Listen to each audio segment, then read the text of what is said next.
Welcome, everyone. My name is Patricia Kranz. I'm the Executive Director of the Overseas Press Club. We are delighted tonight to honor the winner of the Madeline Dane Ross Award, Karla Zabludovsky, the Mexico Bureau Chief and Latin American correspondent for BuzzFeed News. She won for her entry titled "The Fight for Women's Rights in Latin America." Congratulations, Karla. We're delighted to have you. And the moderator is Hannah Allam, a former governor of the OPC, who was the head judge of this award. And we are grateful for both of you for coming tonight. So now I will turn it over to Hannah. Hi, everyone, and thanks so much to the Overseas Press Club for hosting this conversation tonight and for its long dedication to supporting international journalism through press freedom and safety efforts, as well as through the more fun part, which are the annual OPC Awards. So Karla, you received one of those, the Madeline Dane Ross Award, which honors the best reporting on the human condition.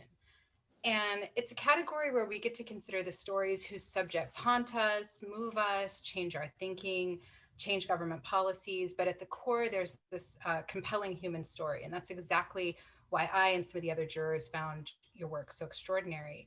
So I hope we can get into all the things that have changed since those stories, especially the pandemic. But I thought we could start by going back to the heart of that series, which was the women themselves. Karla, you introduced us to Beatriz fighting for her life in an ER after a botched home abortion. Patricia, a small town mayor in Bolivia who was beaten, her head shaved and her body doused in paint by a right-wing mob. Evelyn and other women imprisoned in El Salvador after pregnancy or childbirth complications. And so, I mean, the theme running through these stories is the continued and difficult struggle for women's rights across the region. And I wondered if you could just start by telling us a little bit about that fight and, you know, what does it look like regionally? Are there trends to watch and who's winning? Just start with an easy one, right? Well, it's just there are so many challenges that women in the region face just across the board. I mean, the most obvious one is a rise in femicides, which we've already seen really big numbers. So femicides are, in case anybody in the audience doesn't know, it's the killing of women because they're women, because of their condition of women. It's not just a normal homicide, you know, it's not something random, it's something planned because they, you know, of their gender, and there's a hate element there. And across the region, there are really terrifying numbers of women who are killed because they're women.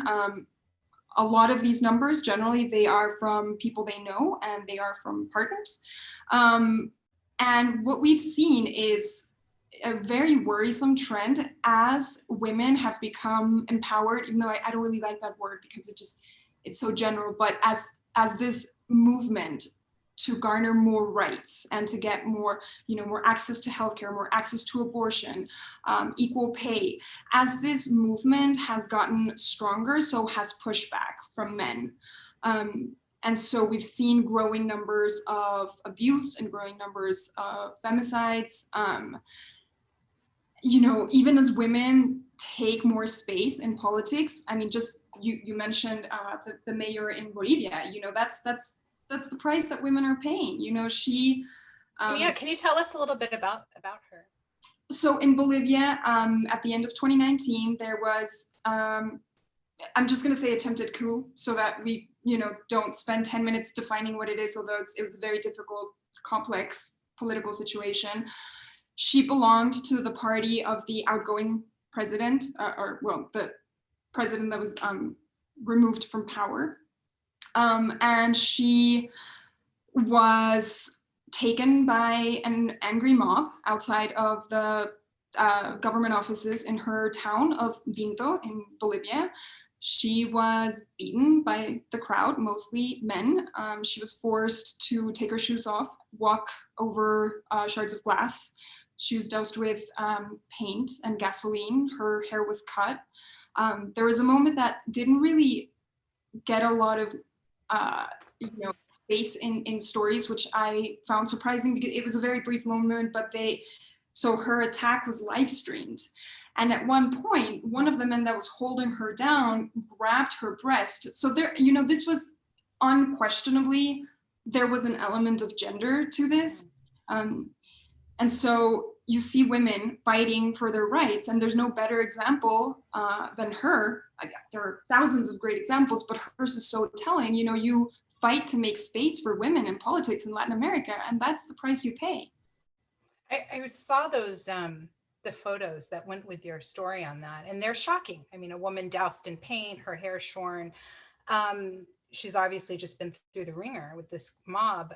And I mean, what was the effect? Are politics so divided? I mean, did that treatment of her have a galvanizing effect on women, or was it really sort of partisan? What kind of effect is an image like that? Does that shock, basically? It shocked the whole nation, but it's so partisan that many people on the other side of the political spectrum said that she staged it. So, you know, it's also, this fight is taking place at a time in a continent that is just so politically polarized that it feels like you take 3 steps forward, but it's actually just 1 step, and you take 2 steps backward right away. You know, in telling these big stories, you know, I think even the citation for your award mentioned that one of the things we loved about it was the fact that you're telling these really incredibly complex and sometimes harrowing stories through really ordinary women. How'd you go about finding them? It varied. I think maybe one of my favorite stories of that series was a woman who lives, I think she's the loneliest woman on the planet.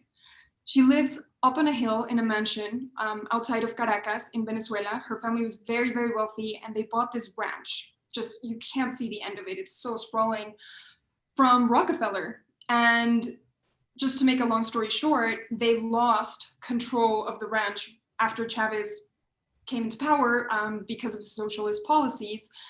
And so her family decided that because she was unmarried and didn't have a lot to lose, she was living in Miami, she should go live in the mansion.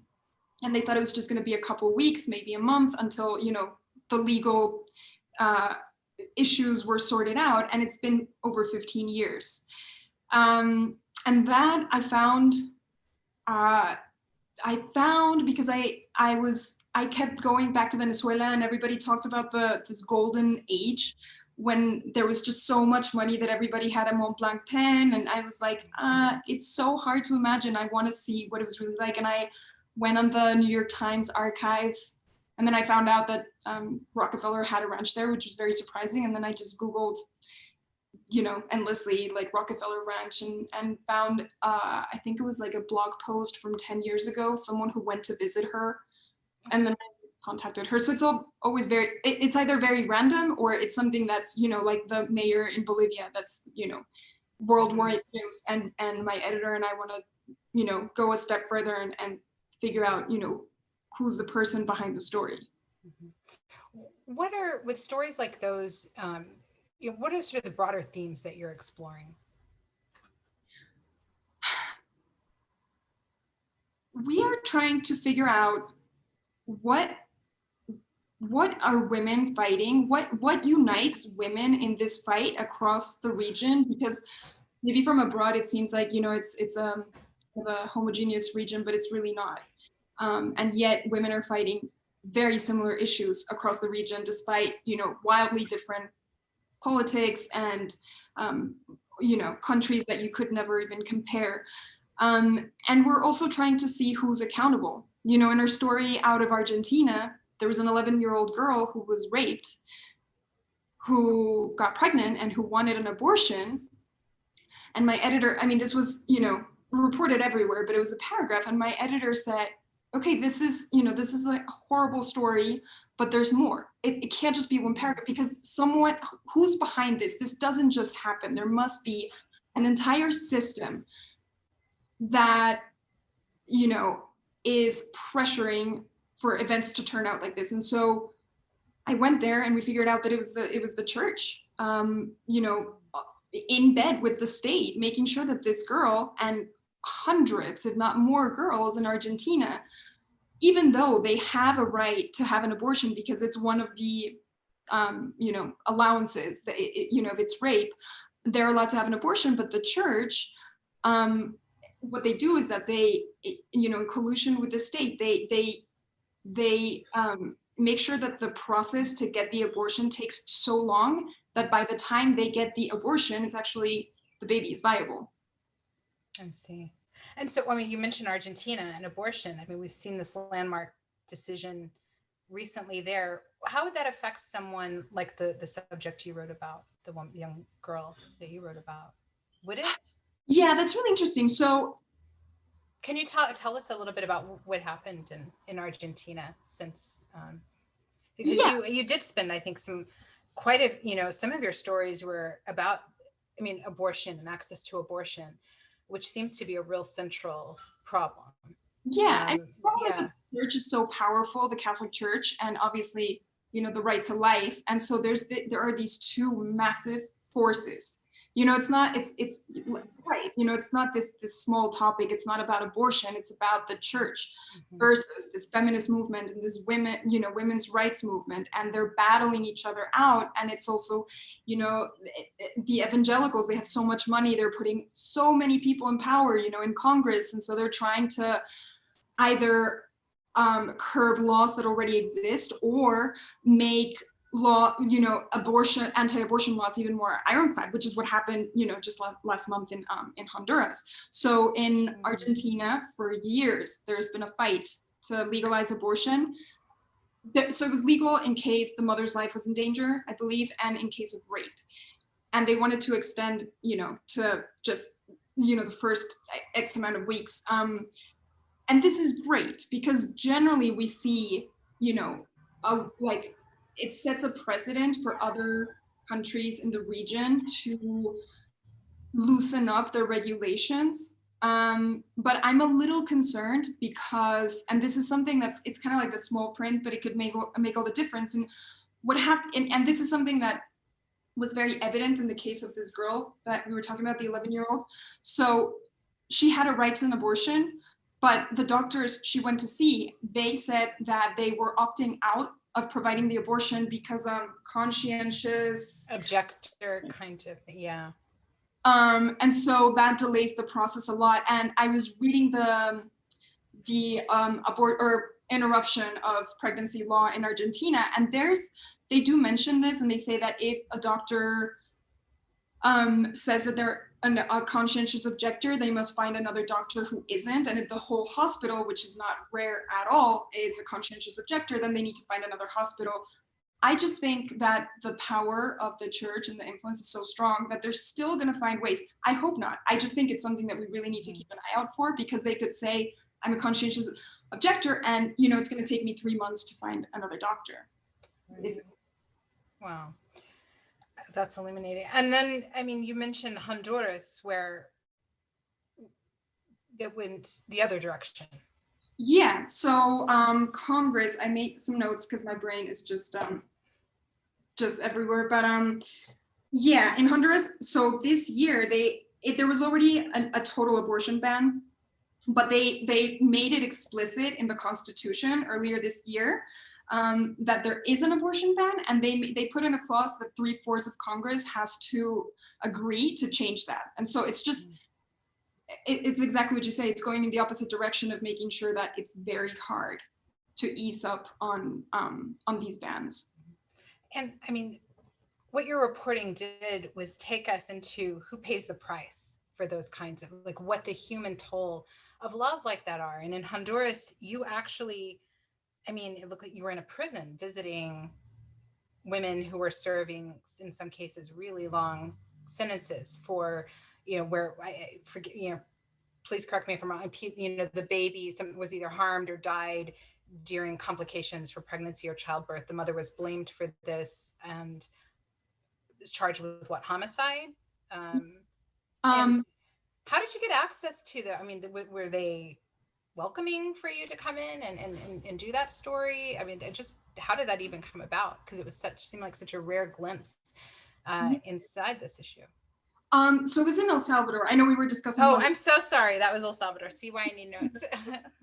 It was very challenging to get access, but one of the lawyers that was working with our main character, the woman whose main story we were telling, Evelyn, he was owed favors, I guess, or something by you know, the authorities, the right authorities, and he asked for that favor, and we were let in.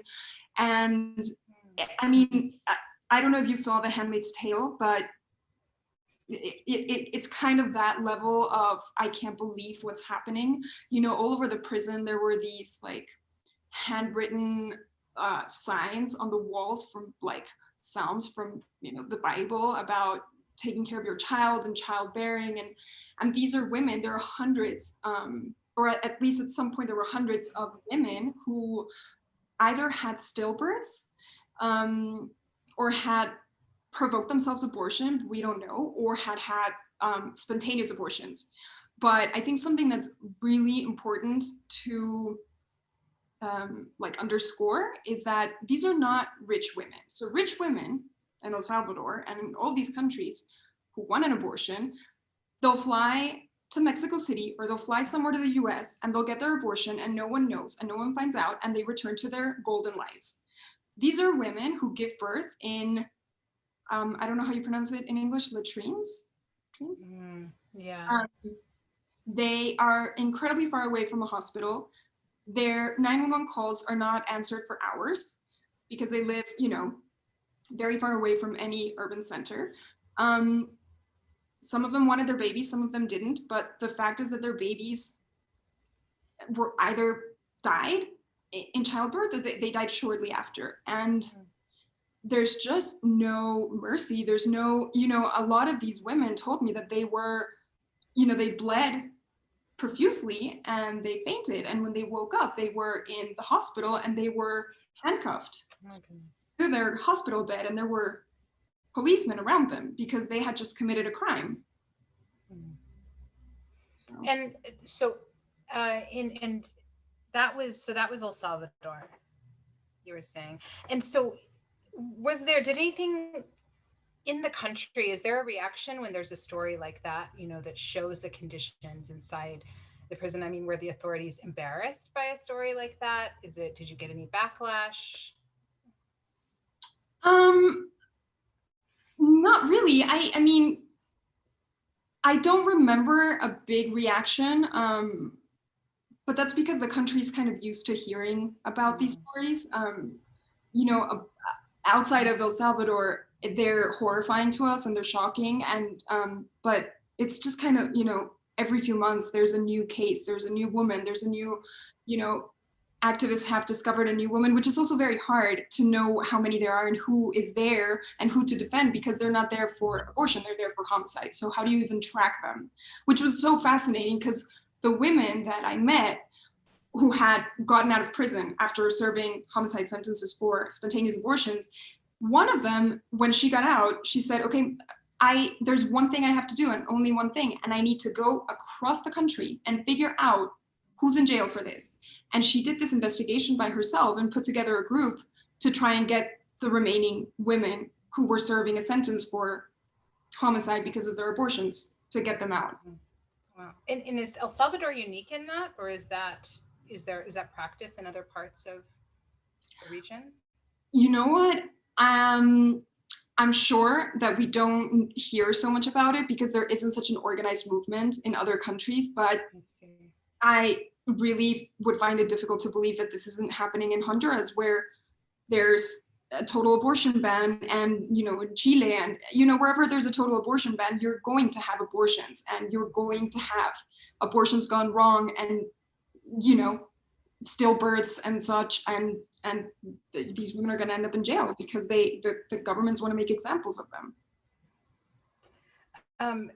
Before we get to questions, I wanted to bring up another, I mean, I'm really interested in the process too, because these stories, I mean, they took us just right there in people's homes, in the prison with them, hospitals. And one of the most unforgettable stories was about Brenda, a mother of three who was trying to flee Honduras with her three children, I think it was three, and endured a perilous, exploitative journey that ultimately seemed from the story ended in heartbreak. we often hear these stories as they've been, we've heard a lot of reporters sort of recreating these stories based on testimony from people who've made that trek. You actually followed her from Honduras, or I'm sorry, from Honduras to Guatemala to Mexico, or what can you tell us that, and how did that come about? And do you think, your being there changed the kind of story you were able to get out of it? Yeah. So I was paired with an amazing photographer, Daniele Volpe, and he and I, we met in the Guatemalan capital city, and we drove to the border with Honduras. And we just staked out for a couple mornings, just, watching people go through. I remember catching up to a couple of groups that, we talked to them. They were hiding, they were running, they were, trying to hide between trees, or, getting into cars that were waiting really fast, and we'd have conversations with them, and then they, like 10 meters down the road, they would get caught. And so it was this failed attempt at, are we ever gonna meet a family who actually makes it into Mexico? And we got lucky.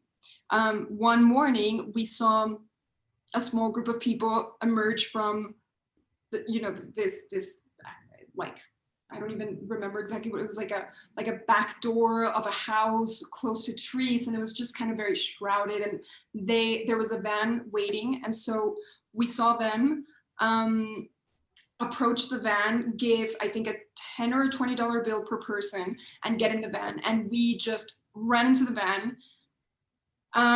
We picked her because she's a woman, and so if this journey is horrifying and incredibly dangerous for anyone, more so for a woman alone with her 3 small children. And so we told her, we're doing this story. We'd like to go with you as far as you go. Wherever you end up, we'd like to go with you. And what was she fleeing, and where was she going? So she was in Honduras, and one of her young sons had been approached by the local gang and asked to join. And by asked to join, it means you join or you're dead, or you leave the country. And so she had no choice. Single mother, she just didn't think about it twice. And I was taking a walk this morning, and I wanted to make sure I noted this, like, these journeys are horrifying, and we'll talk about the journey, but imagine how bad it must be at home to know how bad it's going to get on the road, how vulnerable you're going to be. You don't know if you're going to make it. You don't know if you don't make it, what's going to happen to your 3 kids somewhere they don't know. And even that is better than staying at home. So anyway, so she told us her story. I could already tell she was shell-shocked. They had been walking for a while. She didn't know where she was. She had very little money with her. And we told her, our being here will have an effect on your journey. We don't know what it's gonna be. If it's gonna save you from something bad, because whoever would have wanted to do something bad wouldn't want to do it in front of press, or it could be, could have a negative impact because someone wants to make an example out of you. And so this is something you need to know, and you need to make that call. And it took her hours, like Can I pause for a second there? Because this is something I think we don't talk about a lot in journalism, the ethics of dealing with people who don't have a whole lot of, who are vulnerable and who don't have a lot of experience with media. So that specific, decision to tell her and to lay out the risks, was that something you and the photographer had talked about before? Did you and your editor going into it? Or do you just meet people and decide on the spot? That's something that the photographer did, and it was a big lesson for me.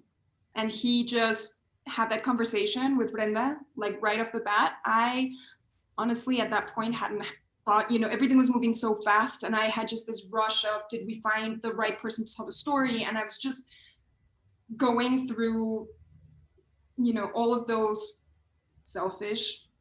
Here's the source, here's the story, it's within reach. I'm gonna get the job done. And that was a big lesson from the photographer. We were sitting in the bus behind Brenda, and Daniele tapped her shoulder and said, listen, we got to have this conversation, and you need to make up your mind, which I really loved, because it was a big ethical lesson for me, but also because I really like working with photographers, and I like it when we're a team, and I like what, yes, you take the initiative too. If I'm not doing something I should be doing, then you do it and teach me. And so that was just a really eye-opening moment. Thank you for the candid response. I mean, and it's, yeah, I think we've all been, when you're reporting overseas for a long time or in these tense environments, it comes up a lot. And it's, I deal with even these days, talking to sort of ordinary Americans that haven't had a lot of experience with the media. And so I was interested in the ethics part. And so when you presented this risk to her, what was the response? She said she wanted to think about it, and time is kind of a blur, so I don't know how long it took her, but I think it was a couple hours. It was a very long day and long night. And she said, okay, let's do it. And I told her, we're not going to be able to help you make decisions, because you're going to be making decisions the whole time. Like, do I get into that sketchy bus? Do I follow this sketchy person? Do I talk to that person? Do I get on that raft? It looks, pretty dangerous. I told her, we're going to be, flies on the wall. We want to be here with you and talk about, we'll talk about your feelings, but we can't help you make a decision. And so we got to another ethical quandary when we got to the border with Mexico. And she turned to us and she's like, do we spend the night or do we just float across the river tonight? And I wanted to tell her, like, get your bearings, like, go to a shelter. It's too late. You have 3 children. They're sleeping. It's not a very long journey on the river, but we couldn't say anything. And then she decided to cross. There were a lot of people and it was a very small raft and it was very frightening, but it was her decision. And, I often wonder, and then we made it across. It seemed like such a bad idea because it was the first smuggler who approached her. And Daniele and I, the photographer, we were like, fuck, we should tell her, talk to other smugglers. Like, this doesn't feel right. There's something that just I don't know. And he was. And it becomes a security issue then for you and your reporting team. I mean, that was secondary. We were just like, right. She's gonna get caught. And she did. And that was a horrible moment. Mm-hmm. Oh my God, Hannah. We crossed the river. And as soon as the first of us put a foot down in Mexico, all these lights came on in the dark. This must have been like 3 a.m. And it was the federal police and the National Guard. And first of all, it was very scary because we thought they were going to shoot. And so Daniel and I immediately said, there's press here. Everyone put their hands up. And then Brenda started begging, please let us go. Please act like you didn't see us. Like, there's no harm. We don't even want to stay here. We just want to get somewhere safe. And I'm always going to wonder if maybe the police would have let them go. Maybe if they had paid some money and they saw that we were there and that was no longer an option. Wow. That's a hard thing to wrestle with. I saw in other parts of that story, though, where you clearly didn't intervene. And I thought about how hard that must be, too, because there was a part where, as I think from reading several of these kinds of accounts, it seemed, you pay the smuggler, but then along the way, you're nickeled and dimed and this and that, and something else comes up and you're giving away belongings and anything to make up, the difference. And then at some point, she has to give her cell phone. Yeah, to a smuggler. And I was thinking, I'm sure you had the money in your pocket to make up this difference, and we can't do that as journalists. And I wondered how that colored the story, if at all, or whether that stays with you, or it's something that you've talked with others about, thought about as you. Therapist. Yeah, there. Yeah. Well, good. That's good. I don't know how much that colored the story. The reason why we held back is because we didn't want to color the story. And so, photographer and I just kept looking at each other like, we are miserable, horrible people for not intervening right now. And we just felt like cockroaches, but we took a step back and let her do what she needed to do. I think she gave away her earrings and her cell phone. And she made a promise that she was going to call her brother and then give him more money. And you just see like how some people see women in the most vulnerable position ever, and they still are exploitative enough to want to do as much damage as possible and take what they don't even have. And so on the one hand, we wanted to intervene. On the other, I think we were both just shocked, even though this is what we've been doing for a decade or more. We were shocked that what went wrong, like for you to be able to behave in this way. We'll open it up for questions. I mean, I really hope it just flows like this, like a conversation. And, you know, please feel free to ask questions in the chat if you're out there listening. And if not, let me just check and see, are there any questions? I just have to say, Karla, when you said we just felt like cockroaches, I mean, you know, if I were writing about this, that would be my headline. But like, what a you know, what a difficult feeling that is. Sorry, I'm having a bad position here. But and also, like, you know, when you couldn't intervene, but also I loved it when you said you learned from the photographer, and you know, you learned an ethical thing from the photographer, because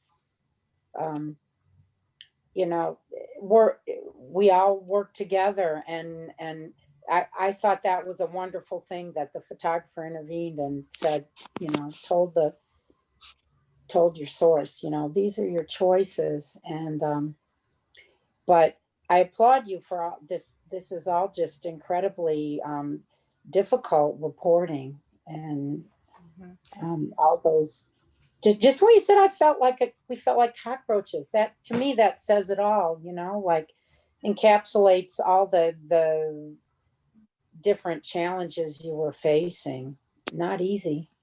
Yeah, because what are we first? Are we people? Then if we're people, shouldn't we be telling her, like, don't put yourself in more danger? Or it's the perennial question, right? Yeah, it's the perennial question. When I give talks on ethics in journalism, ethics in conflict reporting, the case study I always start with is a time in Iraq in southern Iraq, during an uprising in Najaf, a young militant from the Mahdi army, child soldier, actually 14, 15 years old, came up to me, saw my sat phone. He said, I'm going to go out there and die in battle today, and I'm sure of that. But I just would like to hear my mom's voice one more time. Can I use your sat phone to call her? And we're taught, you don't do that. You don't help a combatant. You don't do anything. You don't intervene. And I let the kid use my sat phone and I heard him, and I was making sure it wasn't, calling in coordinates for an airstrike or something, for an attack of some sort. But that was, I always pose that to whatever class or whatever I'm speaking to.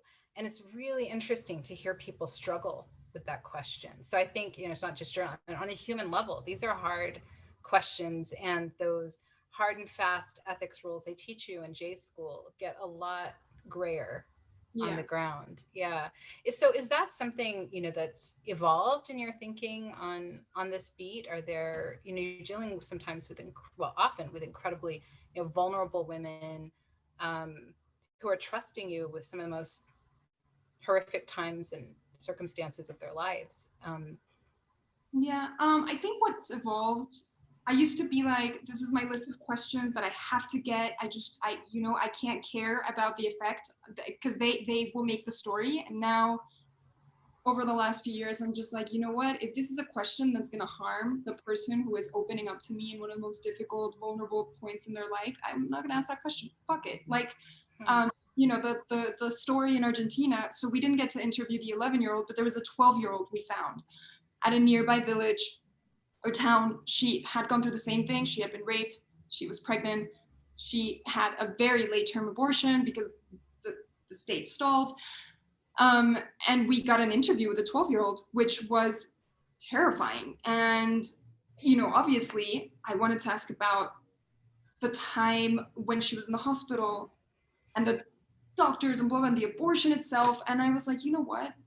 No, like, who am I to put her through more? And so we just talked about her, and she loved to paint her nails, and she loved to just sit and she's 12, you know, she loved to sit in her backyard, which was not the kind of backyard we're imagining. There was one tree, and in that tree, there were parrots that would come at a certain time, and she loved to just go out and sit and spot the parrots and listen to the parrots. And I thought that, you know what, you give up some questions to bring in humanity and to not hurt the person who is depositing so much trust in you. And so that's, yeah, now I'm like, if bringing the story means re-victimizing someone, I just won't do it.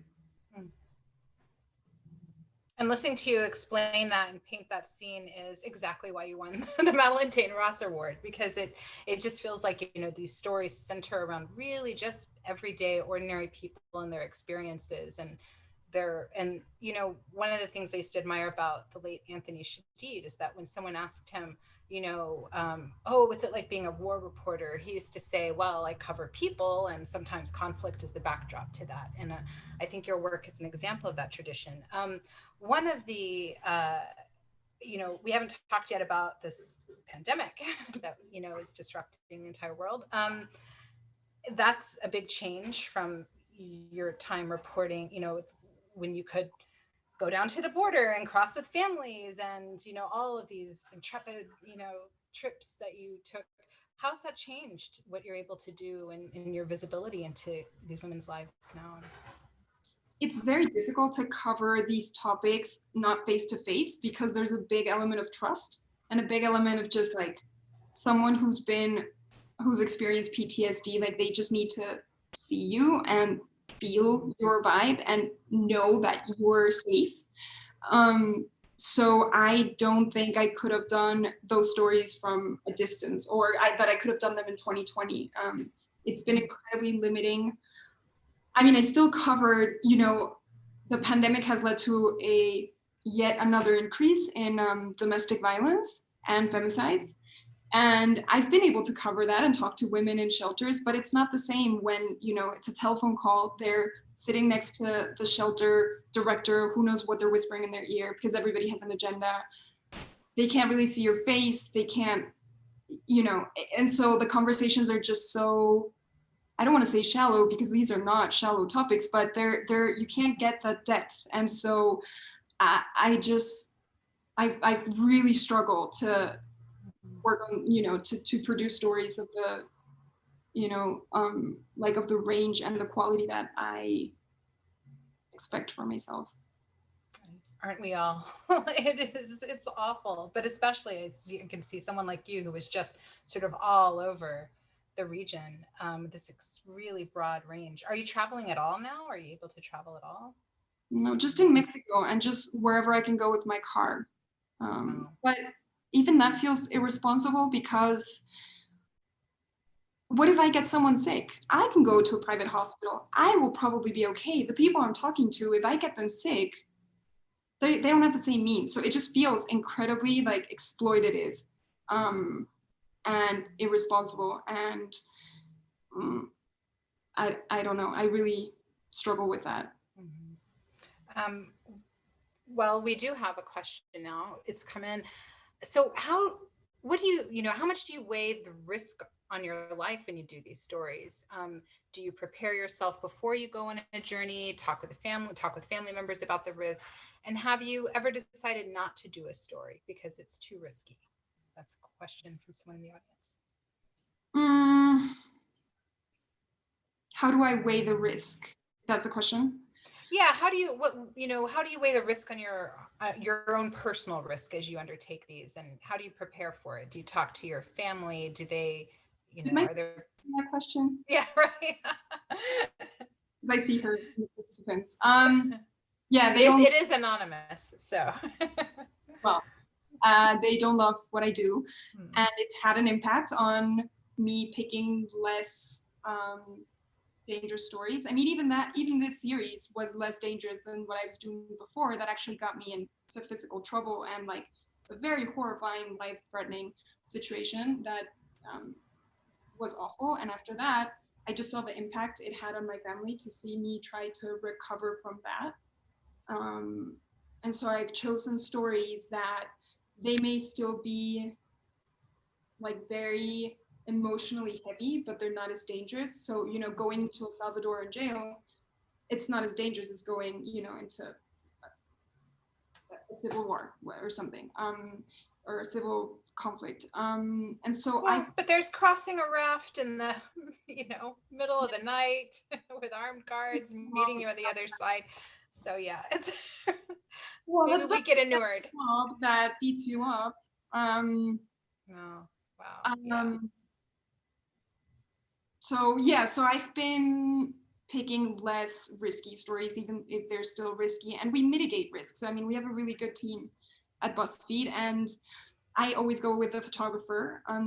Sometimes it's another woman photographer, sometimes it's another, you know, it's a man, and it depends on what the story is about, and it depends on the risk. You know, like there was a very specific reason why we picked Daniele for the story across Guatemala following Brenda, because it wouldn't have made sense for two women to do that, because we'd be getting smuggled across borders. And so, you know, that's one mitigation. I'm always getting tracked by our security team. We try to change hotels, you know, if it's several nights in the same small town. Obviously, I wear very baggy clothes and a hat, and I don't shower for days, and I just try to blend in. And, you know, all the mitigation that we can do is there. And then have I decided not to do stories? Yeah, so something bad happened in Nicaragua. And it was at the beginning of the trip, and then I decided I'm gonna stay, and I want the story even more than ever before because I'm so pissed. And then I woke up the next morning and I was like, no, I want to go home, and like it's too dangerous. And I, you know, I'm sure you understand, I felt just like very weak telling my editors that I couldn't do it, and they were really supportive, but you always stay with this feeling of like, should have just been a little stronger just for a couple more days, and then you can break when you get home. But I don't know. I don't know. I think you're quite a bit younger than me, and I'm kind of over that now. Now I'm like, I don't want to go home. It is, but it is. You know, you always, even just at the Capitol, storming at the Capitol, you know, it's like, do you go in with the mob? Do you stay outside? Do you stay? I, in the end, didn't. And I still, so I guess I still have that nagging feeling of how far do you push it? How far do you push it? And I really mentioned the Capitol because I also want to remind people that these dangers, especially for women journalists, are global. And including this country. Actually, someone's asking a question about gender. While covering a region with lots of complicated gender dynamics, you know, do you navigate any challenges that arise from that? It's the woman question. What's it like to be a woman covering those issues? I'm sure, you know, in some ways it seems that you've had incredible access. Do you feel that trust comes from I think that access, woman to woman? Yeah, that access for this series that we're talking about, I think a big part of it is because I'm a woman. I can't see, you know, some macho reporter going in and trying to talk to a 12-year-old girl and her feeling safe. You know, I think, although, I mean, the photographer I worked with in Guatemala, he made our source feel, or our main character, Brenda, feel incredibly safe, probably maybe safer than I did. So, but I think that, you know, it definitely has its downsides where there's a lot more planning because there's just a lot more risk, and that's a fact. So there's more planning going into it. You know, I make sure not to be out at night if I can help it. Can't always be helped, like in certain locations. Try to never be alone with a fixer, with a male fixer, because it's already gone wrong.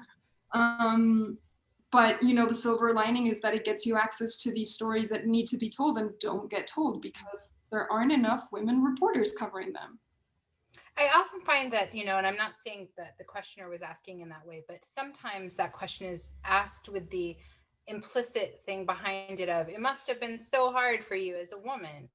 And I found in a lot of cases, including in the Middle East, especially in the Middle East, it's actually been a help because you are getting access to I don't know, a certain different kind of power, a different kind of agency than you see when you're just interviewing a lot of the male sort of ruling authorities. Yeah. Yeah, and also, I mean, even this machismo helps a little bit because they think that you're dumb and they think that you don't know shit, and so they say more than they intend to because you probably don't understand. That's right.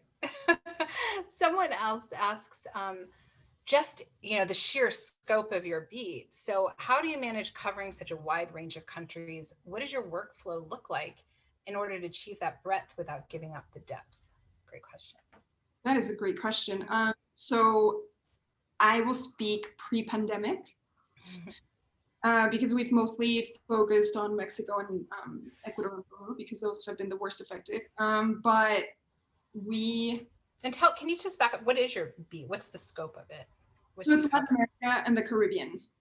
And how many countries altogether are we talking? Like dozens? Although I haven't made it out to the Caribbean yet because there's fires to put out on the continent. Wow. Stories that, so we know we're not going to get everything, and we always do give up depth because we give up stories that would be great to tell, but we just don't have the manpower. So it's two things. We either go for stories that are really significant and they talk about, they say something about a country widely, and it's something shocking or surprising or horrifying for an American audience, and it's not being reported, so we report it. Or when something like Bolivia happens, or there's another attempted insurrection in Venezuela, then we go in and try, we still make sure that we're in the news with whatever is front page at the time, but we try to go for a different aspect. Like the Venezuela story, how can we tell the story of how, we want to tell the story of how no one's winning in Venezuela. I mean, the people that are close to the government, but the rich people and the poor people, for the most part, everyone is struggling. And this is a system that doesn't work for most people. So how do we tell that story? Well, we tell the story through this woman who had a lot of money, who is now going hungry, and she's bony and her clothes are full of holes, and she was so wealthy. She traveled to Europe every other month, and the workers around her who are just as hungry. So we tell the story because we can't, we're not Reuters, we're not AP, we're not gonna probably break news on like the next insurrection before it happens, but we can tell the story of what's happening through something completely out of the way. When it's also, we were talking a little bit before the panel began, it's harder to place international stories in a US publication, it has been under the Trump administration, frankly, because there was such a focus on the domestic situation still. I mean, was that hard? Was it, can you talk about that, just like kind of the appetite for news from the region the past years? It was really difficult, and I don't know how it would have gone had I been at another publication. I don't think that mainstream US media would have put, there was a lot of time and a lot of resources invested in this series, and I don't know that it would have been as easy to convince the Times or the Post or whoever to invest in a whole year of this, and that's because I work at BuzzFeed, and there at least before the pandemic, there was this huge interest in covering vulnerable communities everywhere, even during Trump. But we're talking about 1 year of Trump. The other year, and this was the series during this 1 year, but in general under Trump, it's just been so hard. Every story is like, I don't think Americans are going to care. They've got so much on their plate. Like, no, bring me something that's got a Trump angle or a US angle. And it's very recent, but I hope it changes under Biden, but who knows? I mean, the pandemic it's also so US centric because the response has been so botched that I don't know that it's going to change anytime soon. It's very frustrating. Even listening to you talking about some of the themes that you're covering, polarization, misogynistic attacks on elected women,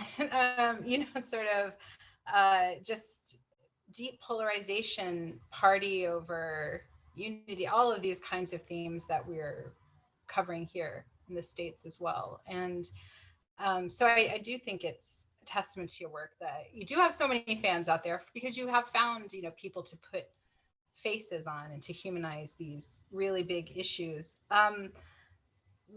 What happens next for you on this beat? What are some of the themes for this year that are they any different? Is it kind of, did the administration change here make any difference in the lives of these women you're covering? So there was a restructuring at BuzzFeed, and I'm now tasked with covering inequality. And so I'm looking at inequality in Latin America and how that intersects with the pandemic. Mm-hmm.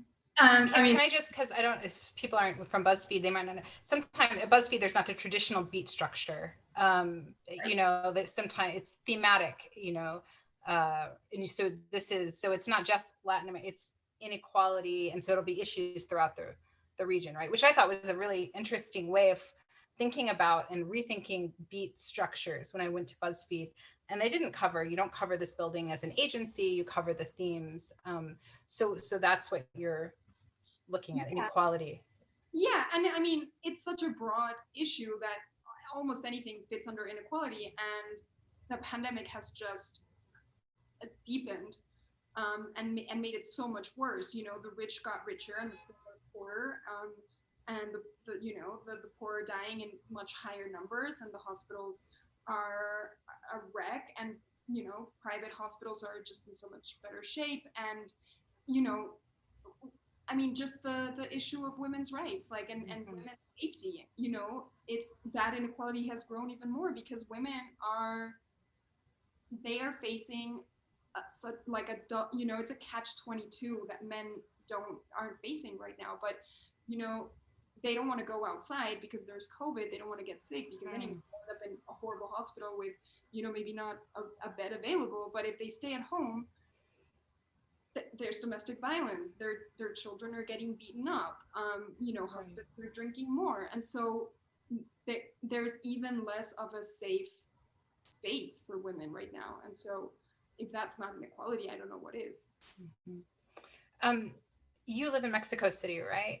And you're traveling throughout the region. A lot of these stories do show women, as victims of state violence, local violence, some sort of, trauma. I'm sure you also have many other experiences, that are joyful and hopeful, and that's not the sort of sum total of these women's lives. Is it hard to kind of, do you look for ways to, break out of that prism? Is it hard? It was always a perennial, factor in covering even, Middle East here, et cetera, where you feel like these are so important and they must be told, and they get to the heart of human rights and civil liberties. And yet there are just one snapshot, and repeated again and again, it's sort of creates the archetype of the long-suffering, oppressed woman. How do you combat that? How do you deal with that? Oof, that's a really good question. I don't think I do a good enough job because I'm just covering horrific stories with sad endings most of the time. I tried to cover at the beginning of last year, or I think at the end of 2019, my favorite spot in Mexico City. It's this basement, or it's like a warehouse, Patrick Miller, and you go dance, and it's just like the healthiest, funnest place ever because it's like circles, and you go in if you're really good, if you've practiced for weeks at home, and it's just like dance-offs, and it's amazing. And I went and I reported it out, and it was great. And I was like, okay, good. Mexico isn't just narcos and women suffering and horrible things, and let's do the story about this magical place where there's no class and there's no social, there's no race, and then the pandemic hit, and I didn't write it. So we got to do better. That's great. Well, so the impulse is there, and in any way, your the stories, your stories, the women are three-dimensional in these stories, and you see them as more than victim. They're definitely there, shouting at the border agency, or advocating for themselves. I think we're almost out of time. I did want to get to one extremely important question from a high-ranking official named Karla Zabludovsky. who asks, do you miss your family when you're on assignment? Daniela, very much. And part of the reason and why— who is this to ask? This is my sister. Okay. Honestly, it kind of coincided, the thing in Nicaragua, and my nephew, he's 3.5. And he, you know, at that time, like 2.5 years ago, he was still like this peanut with no personality, but now he's got a personality, and he's so funny, and he's so loving, and it's so delicious to see him, to spend time with him, that it definitely figures into my— I mean, I can't travel right now, but when we can travel again, I don't want to take risks because I want to hang out with him. And I miss my sister. Yeah, I miss my family. I also don't want them to be like perennially scared when I'm traveling. So, I mean, I don't want to say I'm out. I've had a really good run, but I think like as time goes by, my risk threshold is just going to get shorter and shorter. Oh, wow. Well, we're really, thank you so much for sharing all of these. I would like to share one thing. My daughter Kaylee is 6.5, and when you said the F word, she's like, "Oh, didn't she say a bad word?" And I said, "Yes, but you know, she's talking about her job and how she did all this reporting." And she goes, "Is it fake news?" And I'm like, no, it's not fake news. Where does she hear that? You know, how does she hear that? She doesn't hear me saying that. Like it's leaked into the worldview of a 6.5-year-old. Wow. Well, more than ever. Yeah. Well, I hope she also sees that, you know, there are people like Karla out there, women, yes. doing these. No, I'm not trying to end it on a down thing. I just had to bring it up because I was so shocked. Yeah. It's baked into the discourse now. I mean, yeah, you know, it's just, yeah, it's really hard. It's hard. But Karla, I'm sorry. This was one of my favorite ones of all time. Hearing you talk about all the way you did everything, and you know, being heartfelt about everything, and it's really you know, showing people what being on the front lines is like and all the things you face. So thank you, Karla. Definitely. And we'll keep it PG next time. Thank you, Karla. Really, this has been a fabulous conversation. Your work, I mean, sometimes you read stories and you know, you forget about them. But I think even in my email to you, before this, I wanted to ask you, what happened to each one, because you really, at the end of your stories, you feel like you're invested in these women's lives, and then hearing you bring it to life and the compassion and ethics you bring to your work, it's really, it's great. And so I realize, you might take a step back because of all the risk, but, I really hope that you continue telling us these great stories, bringing these, the human condition, as this award recognizes, to life in such vivid and beautiful ways. So thanks for being here. So much. Thank you, guys. Okay, thank you. We'll sign off now. Thank you to both of you. It was a wonderful conversation. Appreciate it. Bye. Be safe.